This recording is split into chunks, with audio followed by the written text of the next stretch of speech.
is Drake Maye injured? I think he's fine. Okay. These sorts of things can happen. He got knocked around some on Sunday. They go into a practice on Wednesday. There obviously must have been some sort of soreness or whatever. They check everything. It's an easy thing to do. Again, it does show up in the injury report, so it's notable.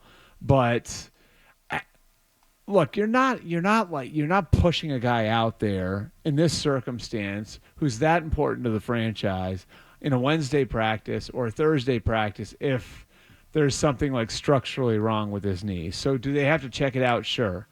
And obviously, it's a precaution that you take in a situation like this, but I don't see where they would be pushing him out into practice. They would be traveling to London if this was anything serious. So I don't think it's anything to worry about. Yeah, and we were talking about it yesterday. It wasn't even necessarily something that happened in the game. It could have been at practice. Right. Something happens, and then I think it was Callahan who was talking about it. He's like, you get dinged up in practice, you don't make a full go of it in practice, and then technically you were limited because of something that happened in the middle of practice. So, and they have that's the other thing is they have to be very careful about how they handle all of that because there's surveillance on all of that from the league, and we've seen teams get in trouble for that. So, and especially now with the heightened awareness of it because of all the gambling crap and everything else, it's really, really important that they report everything that goes on out there.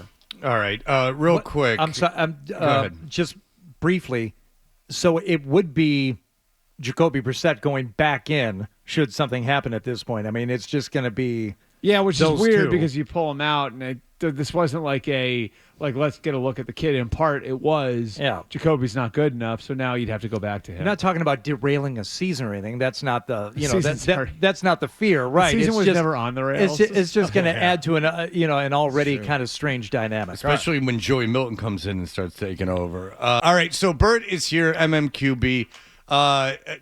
Sunday Night Football. A lot of interesting storylines. Russell Wilson, he's starting for the Steelers? Tomlin hasn't told either of the quarterbacks yet, but the distribution of reps in practice makes it look like, yes, that Russell Wilson is going to start. Basically said as much yesterday. I don't really recall ever seeing a situation quite like this where it almost feels like the team openly wants the other guy to start. I mean, have you guys listened to some of the stuff from their offensive coordinator, Arthur Smith? No. So hold on a second. Let me pull it up. I'm going to pull up the quote. While you do, the stat is that Justin Fields has never won a game where his opponent scored more than 20 points. Okay, so here is not here's the to quote. worry about that Sunday. So he was asked about Justin Fields. Arthur Smith was asked about Justin Fields. This is last week. Yes. When Russell Wilson was practicing fully for the first time. Here's what he said about Justin Fields. There's no drama to him. He doesn't try to live through his avatar or create a perception. Ooh. That's probably why he was so endearing to his teammates in Chicago. Extremely coachable, extremely bright. Oh, boy. Well, I don't know what he's referencing there. I mean, oh, boy. Okay. No one has shot themselves in the foot more without breaking the law. And then this week, Mr. Unlimited. Okay, and then this week he was asked about Russell Wilson and Russell Wilson's readiness to play. I got to pull this up, but he was asked about what have you seen so far from Russell? And he said I don't have it. I got the video of it up, but it was something along the lines of Justin's done a great job, and I feel badly for Justin that this is happening this way. So, all right. So Arthur Smith, you think once Justin Fields I think a lot of people there want Justin Fields to be the quarterback. Yeah. What is it with Russell Wilson? He wasn't particularly good with Denver last year. They're not paying him. It's everything you think it is, Fred. Really? It's just we've been through that. I think you guys remember that first game, when I told you what the Seattle people thought. And how, remember, that first game in Denver, Seattle beats them. And I think I showed you guys what some of the old Seattle people were saying, right? It's just, people, everything that you make fun of him for, like that is exactly the problem. And he just, I don't think he's a horrible person, but he doesn't relate well with teammates. Like he's not that good a player. He doesn't take accountability for his actions. Like there's so many things there that, and it seemed at the time to a lot of people, like the defensive players, the Seattle defensive players, and we can go down you guys know the list, like guys who are going to be in the Hall of Fame. And a lot of people thought like, oh, they're being really unfair to Russell Wilson and everything else at the time. And really the reality of it was like, it was Russell Wilson was trying to make the thing about himself and trying to, and did the opposite of the quarterback thing so many times, which the quarterback thing is when we win, it's we, if we lose, it's me. Right. And, so I just think that this, like all of this exists. And I think in Pittsburgh, they see a guy who is like the exact opposite of that in Justin Fields, and who has really laid his body on the line over the first month of the season. He really fits their culture, their play style. Is he perfect as a passer? No. But, they feel like there's going to be more limitations on the offense with Russell Wilson in there than there are with Justin Fields. And they like Justin Fields personally better. It's funny, too, because against the Jets, the mobility of Fields, because Wilson's not super mobile, the mobility of Fields would seem to be a big matchup problem for the Jets based on how they couldn't contain Allen. Well, and the Steelers have offensive line issues, so like to be able to escape from the pass rush, yeah. Yeah, it does seem odd that they're doing that. And this is like a must-win for the Jets too. I mean, jeez, Yeah, and they're -2, and I was sure they were going to win Monday night, but this is a worse team they're playing. But just on the other side of that game, yep. And then John, you can ask what you want. Is the Devante Adams situation? I have two questions about this. How does Devante Adams fit? What's your feeling on all that? It's big news. Yeah, so it's no secret that Aaron Rodgers and Devante Adams engineered this, and they've been talking for a while about it. Now it's not tampering because players can talk to players. This isn't a team going in and tampering with somebody else's player, but they've been talking about this for a while, and I think it's the interesting thing to me was like what I was able to uncover over the last couple of days was the actual timeline of it.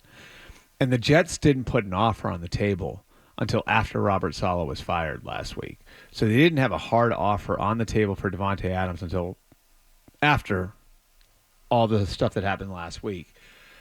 And so it just feels like these things keep happening with the Jets that are so reactionary to whatever just happened in the last 24 hours. You know what I mean? Like, it's just, and like I think with each one of them, you're putting more pressure on your players. It's like, okay, well, we got to pull this lever to fix the season. Fire Robert Saleh, lose to Buffalo. Okay, we're going to pull this lever now and go and trade for Devante Adams. And now if they lose to the Steelers on Sunday, where does that leave them? I think that's the problem with the way they're operating. Now, are there reasons for going and getting Devante? Yes. The chemistry with Garrett Wilson isn't where it needs to be, clearly. And I know Aaron has privately had some issues with that. He publicly took went to town on Mike Williams. Mike Williams is gone. That was crazy. Mike Williams isn't even practicing. Yeah, so he went to town publicly on Mike Williams. So you've sort of put yourself in the spot where you've got this quarterback that you've invested so much in, and you're all in with him, and he doesn't trust the people around him enough, and he's a lot like a lot of other quarterbacks. I mean, in his defense, this is the way Brady was too, which is like, no, dude, if I say 8 yards, I don't mean 7 or 9. I mean 8. And if you're not at 8, then I'm not throwing you the ball. Right. That's what it is with a lot of the older quarterbacks. And so I think the difference it makes is that and the logic to it is you're bringing in a guy who, like Aaron, can trust on that level. Now, as far as the psyche of the team goes, if I'm a 24-year-old, 25-year-old guy in that locker room, and I've seen this, doesn't this seem a little panicky the way the last 2 weeks have been handled? Well, it seems I'll tell you more than that. It seems And if that it doesn't work, if you don't get the validation of a win, what does that do? well, by the way, if you're 2-5, you're done anyway. But And just real quickly, I don't know if it's the good news for them is they do have a nice get right game the next week. Patriots. so they can be 3-5. Yeah, the Patriots. I don't know if it's so much panicky as it's a lot of acquiescing and it's a lot of enabling. I think of Aaron Rodgers. That's exactly what I was going to say. As someone who follows the team, it just gets more and more and more like they're giving the reins to Aaron Rodgers, and Aaron Rodgers hasn't been good. And I do get what you're saying because people that are, slamming them for getting Adams is that, well, A, what do you care? It's a third round pick, and then B, so they pay the contract. I don't understand what that means to you. And also, Alan Lazard's a bad receiver. But Alan Lazard's the only receiver on that team that Aaron Rodgers trusts. And he's putting himself in situations to succeed. So if you got Devante Adams, who's a much more talented receiver, and is on that weird... Well, it's like Deion Branch. When they brought Deion Branch back here, Deion Branch, by the Seahawks estimation, was like basically done. Right. And then the next year, he had helped Brady win an MVP.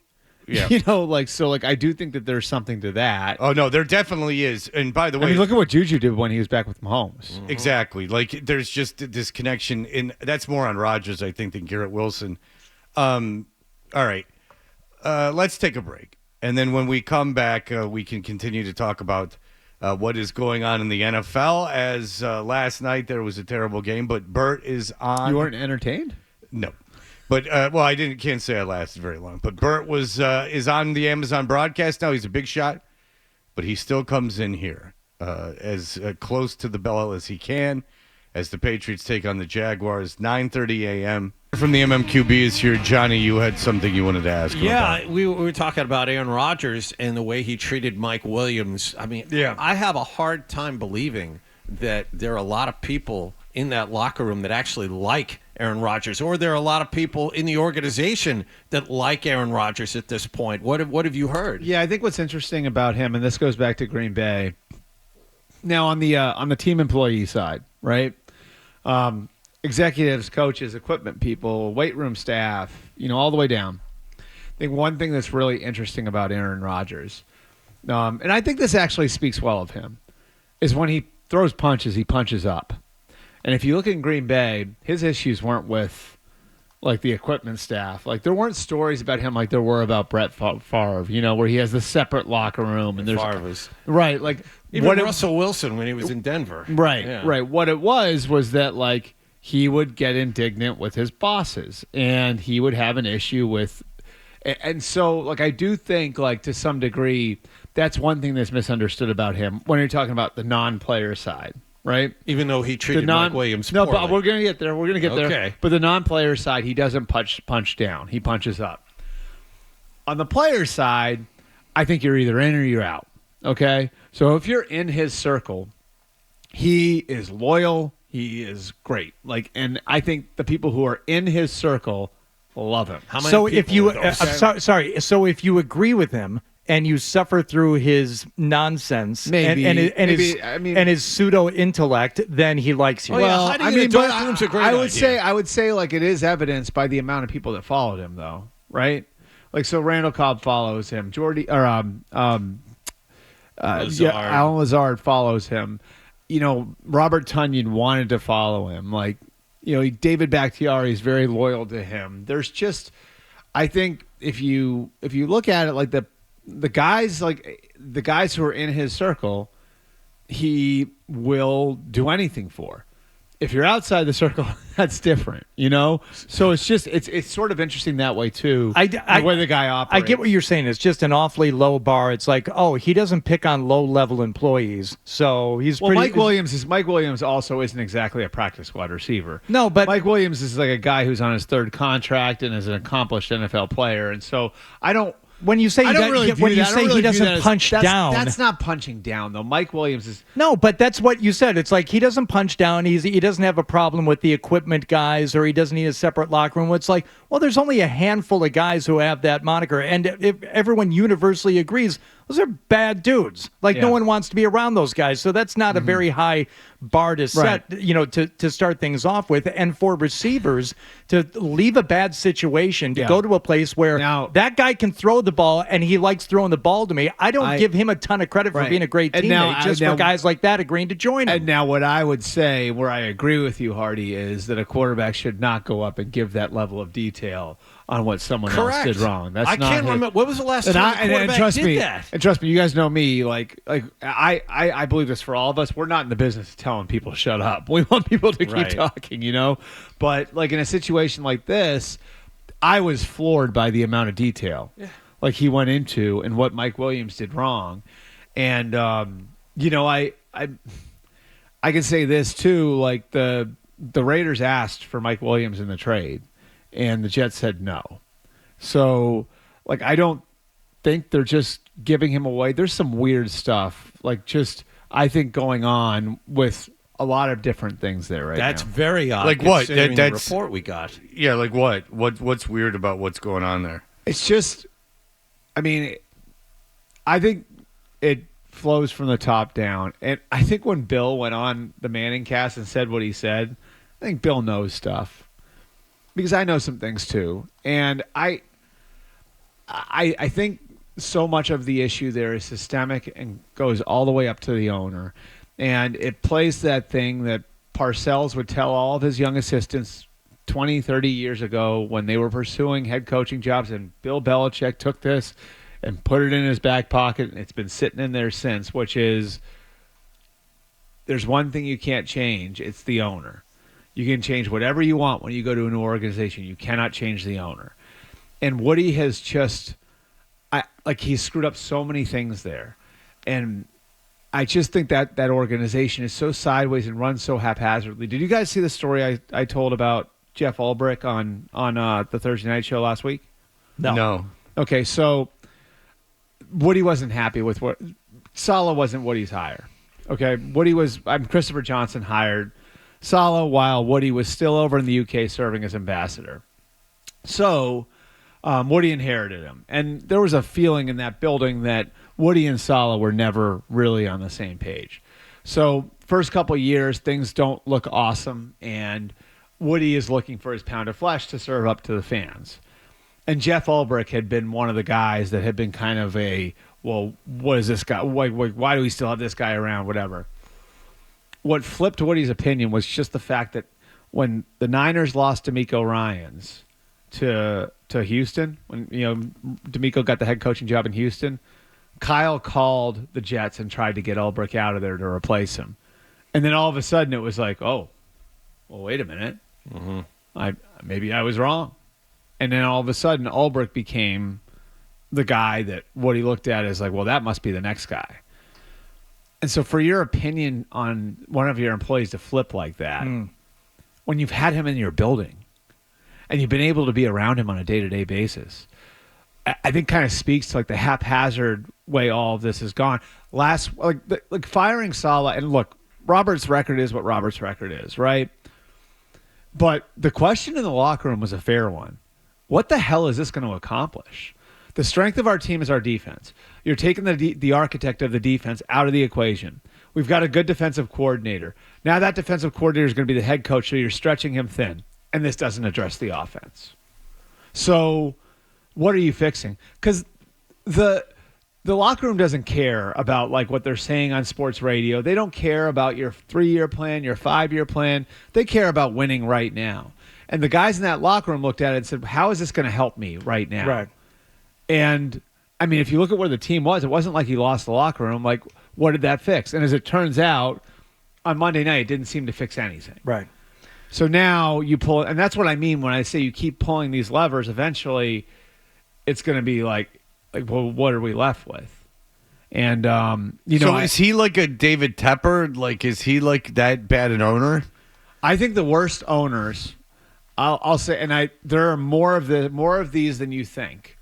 The worst owners are the ones who drive to the stadium and listen to sports radio the whole way. Arthur no Blank. offense to anyone at this no offense to anyone at this station, and take the questions they hear on sports radio and bring them to their coach or bring them to their GM. And that exists, again, way more than you think.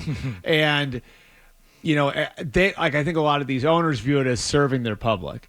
I mean, it's amazing how I've used this line with you guys before. A friend of mine passed it along to me. I think it's perfect. How many of these places are run like billion-dollar lemonade stands? I mean, it really is like some of the decision-making with it. And this is what Jimmy Johnson meant when he told Bill Belichick 30 years ago, really you're just competing against 7 or 8 teams. That's it. I mean, how many teams do you look at and say, yes, that team could win a Super Bowl this year? Well, I thought the Jets could be in it. We're still trying to figure out what teams are and good. And the Jets are loaded with talent. Yeah. All right. The Jets roster, I mean, I would argue the Jets roster is the best in the AFC East, I think by like a relatively wide margin right now. But Buffalo is so much better put together and so much more organizationally aligned. Buffalo's way ahead of everybody in the division right now as far as that stuff goes. That's why they're going to win the division. Because if you look at the guys that Buffalo offloaded, right?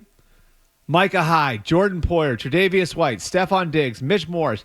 They lost all those guys in a single offseason. Matt Milano goes down in the first game. And they're, 2 games up on everybody now? Game and a half. Yeah. So I'm glad you brought up Buffalo because I asked you this a couple of weeks ago. Yeah. It was week 2 of the season. I'm like, already I don't see a whole lot of good games here. And you kind of brought me around on it. You said, what about this matchup? What about this matchup?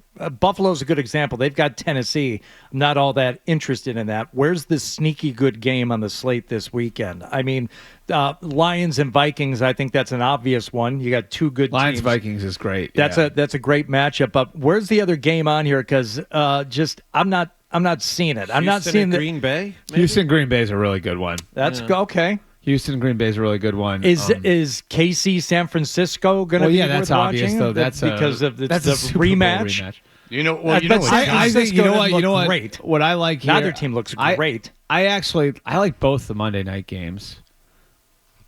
Like I think Tampa. I think Tampa's really good. Oh yeah. And so Baltimore at Tampa is interesting because that can be a validating win for the Bucs. Yep. And then that late game, like I think both those teams have been really competitive early in the year. Like I know the Cardinals' record doesn't reflect it, but I mean going back to last year, I think the Cardinals have been really, really competitive, and the Chargers, to me, you're seeing all the marks of a Harbaugh team. And that by the way, that's what I mean. Like you look at the Chargers and how they look put together now, how much better they look. Mm-hmm. They're another example of it. But those 2 Monday night games would be in that category. All right, I like that. Sneaky, interesting to watch Jets in this follow-up. How about Patriots Jags? You want to throw that on there on the marquee? It'll be over early. Yeah, that's the thing. We're very happy it's a 9:30 a.m. because it doesn't blow the day apart. I mean, when you're talking about like the benefits of watching the Patriots week in and week out. All right, it's the second week of Drake Maye. There's some interest there. It's on early. It's over early, but the Jaguars. By the way, I don't know how you get interested Jaguars in watch that half of the I game. think 6-point favorite now. Well, more money coming in on Jacksonville. Well, there's only one game John's interested in. According to the Sports Business Journal, the Fenway Sports Group has shifted its focus from possibly perching the Celtics. Why, it's Seahawks Falcons. He said perching the Celtics. He said Perching. So instead of purchasing. I was seeing if I could find the bird game before you said it. So according to the Sports Business Journal, the Fenway Sports Group has shifted its focus from possibly perching the Celtics. Jags are interesting in that. No, you're missing the point here. I know. You're completely missing the point. According to the Sports Business Journal, the Fenway Sports Group has shifted its focus from possibly perching the Celtics. Yeah, no, dude, it's a lost cause. Let him go. I was gonna say like I think the Jaguars are interesting from a train wreck perspective. Oh, if you like that clip, and how could you not? Check out more videos from Toucher and Hardy here. Point slightly up and to the left. For more Patriots analysis and opinion, hit this playlist. Point slightly down and to the left. And for the latest from the Sports Hub, download at 985thesportshub.com.